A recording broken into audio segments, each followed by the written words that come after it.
E olha só, olha a situação. Olha como é que tá a situação.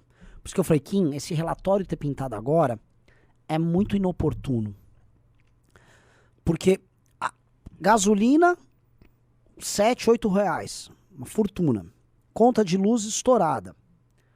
Desemprego galopante. Tá chegando, mas as pessoas já estão sentindo no mercado. Mas tá chegando uma super crise alimentar no mundo, uma super inflação de alimentos no mundo. Foi capa da The Economist agora. Mas todo mundo que acompanha isso de perto tá vendo. Vai ter uma crise alimentar braba de inflação de alimentos, isso vai atingir o mundo todo. Vai haver uma pressão, inclusive diplomática, sobre o Brasil. Que todo mundo fala, Brasil precisa de mais produção. E pra cá, como é que vai ficar? Então assim, já tem uma treta vindo. Então a vida das pessoas tá piorando. Aí, quando a gente fala, mas corta aqui, não, olha só, eu tô fazendo um negócio de mensalidade que vai cobrar. O cara de classe média, ele não tá vendo. Tipo, como assim? Eu vou pagar mensalidade? Eu já tô todo fudido. Então, não é que o Kim, assim, o relatório do Kim, vocês têm que ter, o relatório é uma coisa que não é muito a opinião do Kim. O relatório do Kim é um relatório que tem que ser técnico. O projeto de lei é de outra pessoa. Na verdade, é uma PEC. E o relatório dele é técnico e ele deixa aberto para os estados e para a União determinarem o que seriam os critérios para mensalidade, porque não cabe a ele, como deputado, determinar isso. Né? Então não é ele que decide isso. Mas eu entendo as pessoas que não entendem isso, porque as pessoas não precisam entender, inclusive a esquerda pintou o Kim como vilão, e ficam jogando isso no colo dele. E aí eu vou voltar pro problema. Vocês são pré-candidatos a deputados estaduais. Isso que eu tô descrevendo pra vocês, eu não vejo isso mudando no ano que vem. Ou seja, esta porra dessa crise vai continuar infernalmente, seja aqui, seja no Paraná. E as pessoas estão sentindo menos a crise aqui e também no Paraná. A crise chegou menos no Paraná e Santa Catarina. Os PIBs crescem pra cá, no Centro-Oeste. O que você tá rindo aí? Olha a enquete. Vocês estão gostando do Bétega? Sim, 73%. Com certeza, 26%. Opa! Enquete encerrada. Obrigado aí, audiência. Pra cima deles. Então, onde eu quero chegar aqui? Aquele liberalismo de 2014, 15, eu acho que aquele liberalismo acabou. E a gente precisa dar um outro tipo de resposta, que eu tô querendo ir nisso. O que vocês pretendem fazer como mandato, representando essa visão de mundo nossa, caso eleitos? Eu acho que, primeiramente, quer começar? Eu começo? Não, pode falar. Depois eu acredito que vai bater muitas ideias, inclusive. Eu espero. Eu acho que, primeiramente, a gente tem que entender que a minha discordância. Eu acho que essas propostas do liberalismo de 2016, 2017, até de agora, elas são válidas, porque são boas políticas públicas testadas mundo afora. Eu acho que o problema é a estrutura. Por exemplo, quando você vai cobrar mensalidades em universidades públicas, o mundo inteiro que testou isso deu certo. Só que o mundo inteiro não tem 95% da folha dos gastos da universidade para folha de pagamento. Então, tipo, a gente está discutindo a verba para a universidade, quando a verba para a universidade realmente são 5%.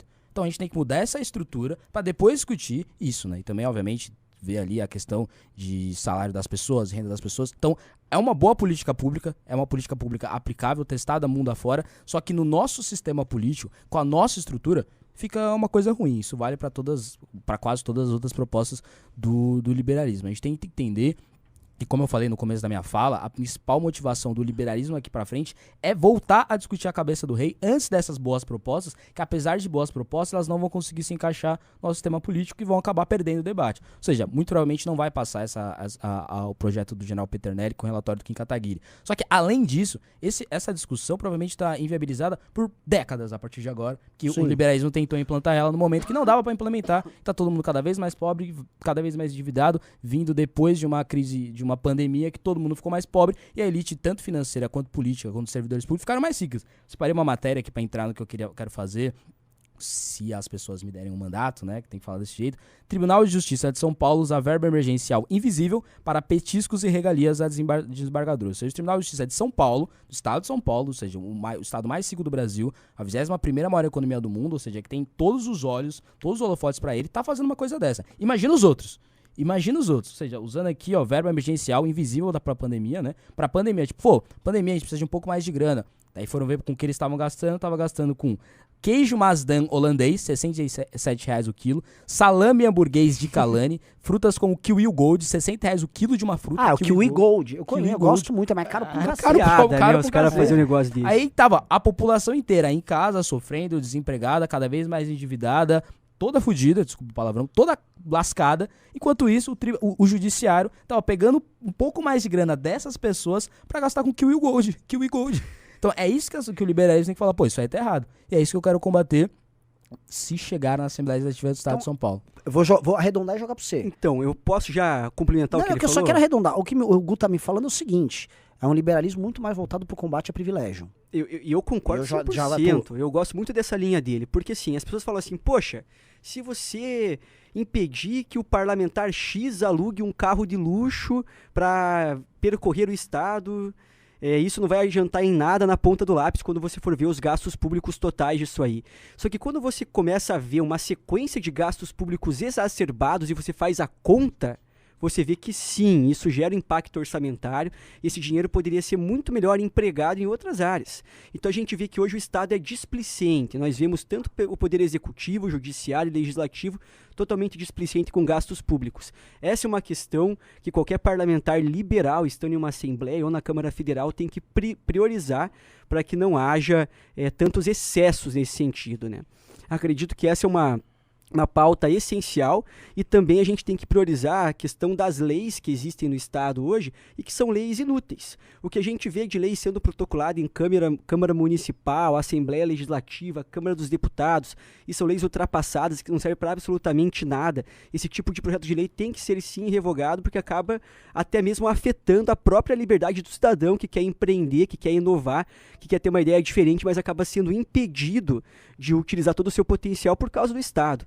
Então, corte de privilégios e pensar em ações de desburocratização, revogação de leis, acredito que isso é fundamental. A gente tem que pensar o liberalismo sob esse viés e, é claro, olhando para o povo. A gente tem que fazer com que essas ideias colhem mais nas pessoas, porque um grande problema do liberalismo nesses últimos tempos é que foi muito complicado para o povo mais pobre desse país entender o que é o liberalismo, entender a essência da questão e no que isso pode refletir na vida delas. Tanto que o Bolsonaro acabou sendo eleito numa alçada de um discurso antipetista, um discurso pautado em pautas conservadoras, né? Não conservadoras, porque se deturpa o conceito de conservadorismo, mas pautas reacionárias da sociedade que ele utilizou como um suporte para que ele conseguisse agitar uma certa parcela do eleitorado, né? Algo que a direita em anos anteriores foi muito ineficiente e não conseguiu fazer, tanto que o PT durou muito tempo no poder. Se inscreva no nosso canal de cortes já.